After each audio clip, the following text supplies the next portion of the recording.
연결 리스트 문제를 풀이할 때 사용할 수 있는 몇 가지 팁을 제가 잘 정리해 드리도록 하겠습니다. 자, 연결 리스트 문제가 출제가 되면은 제일 먼저 해야 될 게 뭐냐면 상황을 잘 파악하세요. 그래서 상황에 따라서 코드가 다 달라지고 상황에 따라서 적용할 순서가 모두 달라지는 거예요. 하여튼 연결 리스트 문제가 보이잖아. 어떤 상황의 문제인지를 빨리 파악하고 문제를 시작하셔야 돼. 자, 상황이라는 건 세 개만 보시면 돼. 하나는 구조, 하나는 연산, 그다음에 하나는 위치 이렇게 보시면 돼요. 자, 구조라는 건 뭐냐면 내가 풀이할 문제가 자, 우리 선형 리스트의 종류가 몇 개가 있었어? 선형 연결 리스트, 이중 연결 리스트, 환형 연결 리스트. 작년에 나왔던 환형 이중 연결 리스트 또는 거기다가 연결 스택, 연결 큐 이런 게 있단 말이에요. 그중에 뭘 가지고 출제했는지 구조를 꼭 파악하셔야 됩니다. 두 번째, 연산. 연산은 여기에서 데이터를 삽입하는 건지 데이터를 삭제하는 건지 아까 말한 대로 역체인을 하는 건지 합하는 건지 그런 연산들이 무엇인지를 꼭 확인하셔야 됩니다. 자, 그리고 이게 되게 중요해요. 마지막으로 위치야.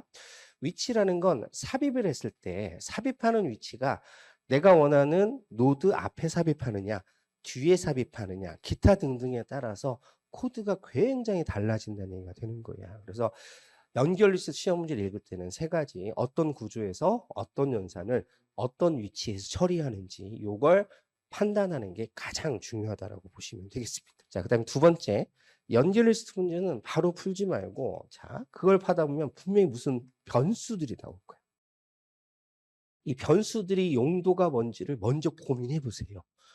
이 변수가 왜 쓰이는지를 알면 코드 이해가 금방 됩니다. 근데 여러분들은 변수부터 보는 게 아니야. 항상 코드 보면 코부터 봐.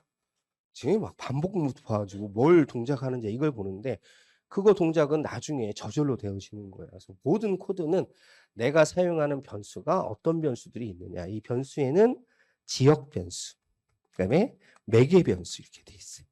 그래서 함수 호출할 때 가로 속에 어떤 변수가 있는지, 지역 변수로 뭘 선언했는지 이 변수의 용도를 파악하면 문제 푸는 게 많이 수월해진다라는 거 꼭 기억하시도록 하세요. 자, 그다음에 3번.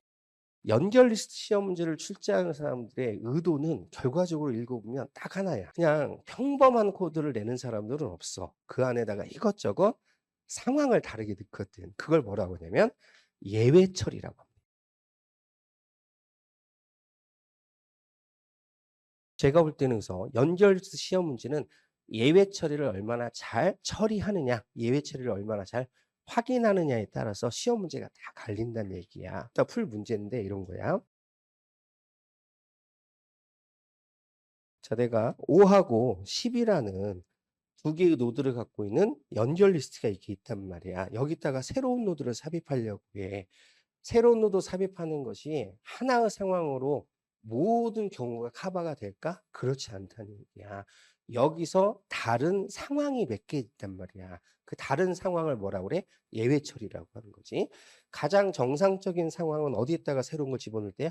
가운데다 집어넣을 때지. 그래서 만약 7을 넣을 때가 필요해. 7이면 5하고 14에다 집어넣는데 이게 가장 정상적인 상황이지만 그 외에 예외 상황이 있다면 뭘 집어넣는 거야? 맨 앞에 집어넣는 거야. 그래서 5보다 작은 걸 집어넣을 때도 있어. 또 하나는 뭐가 있을 것 같아? 10보다 큰 걸 집어넣을 때가 있다. 그래서 연결 리스트는 딱 세 가지를 봐야 돼. 맨 앞에 듣느냐, 중간에 듣느냐, 맨 마지막에 듣느냐.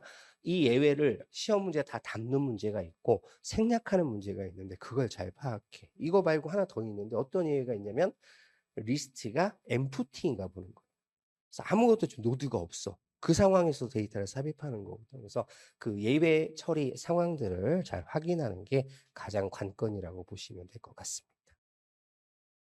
그다음에 네 번째는 이제 이런 상황들이 잘 이해가 되면 이것들의 동작들을 잘 그려봐야 돼.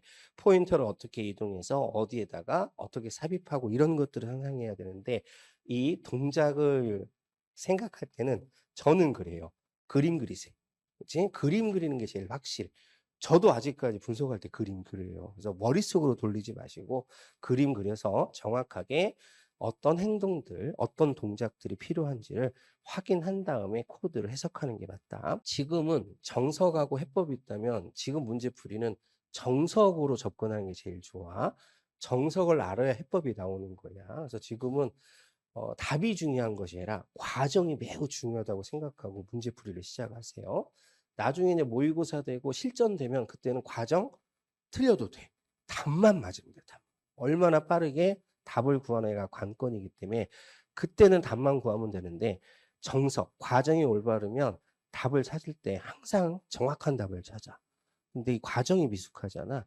답이 틀려요, 항상. 그래서 시간도 뺏기고 답도 뺏기니까 과정에 좀 잘 숙지하시도록 하자. 자, 그래서 연결 리스트 분열 앞으로 이렇게 불 거야.